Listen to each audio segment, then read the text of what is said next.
Ed has some additional news that I sent him with additional dates we'll get into in a second. I do. But I had not seen Joan Jett. You know, I didn't get a chance to talk to her or meet her or anything, but I did go on stage and introduce her. And literally, as I walked off the stage, she walked on behind me and played a set with her band and played about an hour and 15. And the assembled audience of about 150 people certainly loved it. And Joan still, you know, sounding good after all these years. And you forget how many hits she has until she gets into it and starts playing them. But I say about 150 people, it's not like it was a soft show. It's because it was a private show. Literally took place in a guy's backyard who hires and throws these private parties with major artists that, you know, he pays to play in his backyard. They are very common. They're called privates in the industry, and it is very, very common.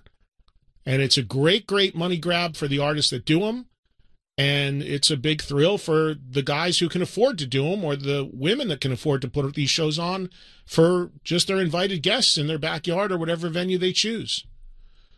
So got to watch her play, didn't get to talk to her at all, but if you were listening to the show, you know we had some great stories from people we did have swing by the broadcast, including Mark from the Bullet Boys and George Lynch and Jesse James Dupree, who told us what it really feels like to truly be shot out of a cannon. Fascinating story. It really was. Jesse from Shackle was literally shot out of a cannon. And Mark Slaughter, who's always great. And spent a good amount of time with Mark. Mark and I have known each other for more than 30 years. I mean, I go back with him way, way back to Vinnie Vincent Invasion, actually. And he's always been a great guy, and it was great. It's always great to have him on for a bit. All those guys. It was great to see him. And then, you know, my favorite thing of the whole event, the billing order went, Bullet Boys did a set to open it up. And then Jeff Blando, who's a great guitar player and singer, who plays guitar in both Slaughter and Vince Neil's solo band, in both. Jeff was running this whole thing and puts it together. And he has a music, you know, like a big thing now is like Kings of Chaos and these bands that are sort of these collectives, all-star bands sort of things. So Jeff is getting one going that he's calling the Music Mob. And he had in it, along with himself and Will Hunt and the bass player whose name escapes me, but he had George Lynch do some songs with him. He had Mark Slaughter do some songs with him. And then it ended with Jesse James Dupree coming out and doing some songs.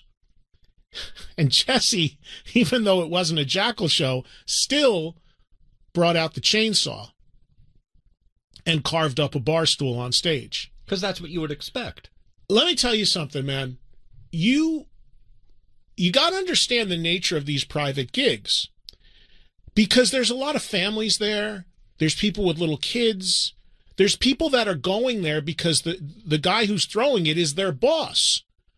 So it's really him that's having his fun, and the other people are there just for basically a big party. Many of them don't know who the entertainers are. Most of them, of course, know who Joan Jett is. He always ends with a big mainstream name. But my point is that, like, all these people, whether it be Jesse or whatever, or even myself, you know, people stop me all the time at rock shows. Not here. Few people here and there, but it's not like that. Because it's more of just a party.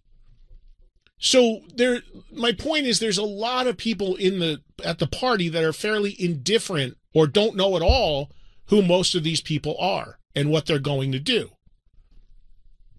And this is not a diss, this is just how it is at a private event. The vast majority of people there had no idea who I was, who Mark Slaughter is, who Jesse James Dupree is, who George Lynch is.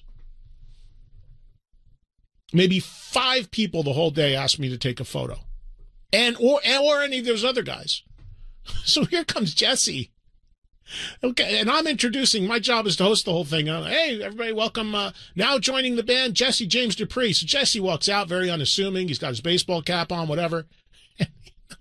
Nobody had any idea this guy's going to start a chainsaw on stage.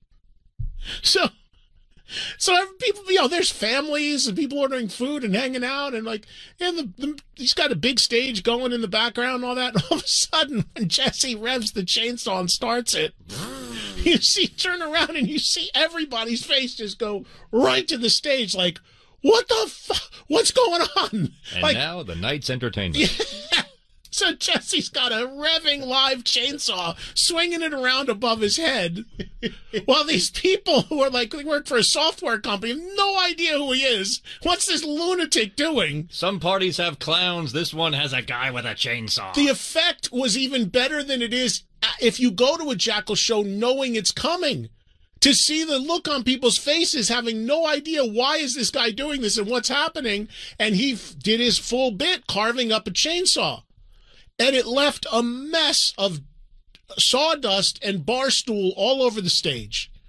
So Joan Jett had to wait about an hour before she could go on stage for the stage to be cleaned because Jesse just made a mess of it with the bar stool. It was awesome. It was awesome. So it was a fun time there on Thursday, and then, like I said, we had the mailbag show on Friday and rolled into Father's Day weekend. Hopefully, you guys, whatever you did for Father's Day and all the fellow dads out there, hope you had a good one and enjoyed your weekend and whatever you ended up doing. And hopefully it didn't include taking meds for shingles and battling your family and everything else that went on. Maybe your family is the family that needed all those Nerf guns. Man, it's just too much. Of course, that was the time, that was at a time where so much of what was happening in rock music and MTV and the more commercial bands, it was always that formula where you lead with a heavy rock track, maybe two, and then the one that would put the airplay for the record over the top would always be the ballad, the power ballad. And here you had Testament, which, of course, is a thrash band, and they called it exactly like that to the point where they literally named the song just The Ballad. And I haven't heard that in a while. Brings back some great memories because back in those days, I worked for Testament's record label, Megaforce Records, and remember them coming on the scene.